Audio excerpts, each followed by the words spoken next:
દર્શક મિત્રો, ન્યૂઝ ગુજરાતમાં આપનું હાર્દિક સ્વાગત છે। હું છું હેપી અને હવે જોઈએ આજના મુખ્ય સમાચાર। મોહરમ નિમિત્તે માલપુરમાં તાજિયાનો ભવ્ય જુલુસ।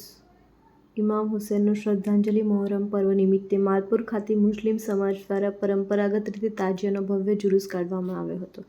સમગ્ર કાર્યક્રમ શાંતિપૂર્ણ વાતાવરણમાં યોજાયો હતો, જેમાં મોટી સંખ્યામાં મુસ્લિમ ભાઈઓ બહેનો તેમજ સ્થાનિક નાગરિકોએ હાજરી આપી હતી। મોહરમના આ પવિત્ર અવસરે કરબલાની ઐતિહાસિક ઘટનામાં શહીદ થયેલા હજરત ઇમામ હુસૈન અને તેમના 72 સાથીઓના બલિદાનને યાદ કરી શ્રદ્ધાંજલિ અર્પણ કરવામાં આવી હતી। વક્તાઓએ કરબલાના સંદેશરૂપે સત્ય, ન્યાય, ધૈર્ય અને બલિદાનના મૂલ્યોને જીવનમાં ઉતારવાનો સંદેશ આપ્યો હતો। માલપુરના કસ્બા વિસ્તારમાંથી નીકળેલો તાજિયાનો જુલુસ ઢોલ નગારાના તાલ સાથે નગરના મુખ્ય માર્ગો પરથી પસાર થયો હતો। જુલુસ દરમિયાન શ્રદ્ધાળુઓએ ધાર્મિક પરંપરાનું પાલન કરી શાંતિ અને ભાઈચારાનો સંદેશ આપ્યો હતો।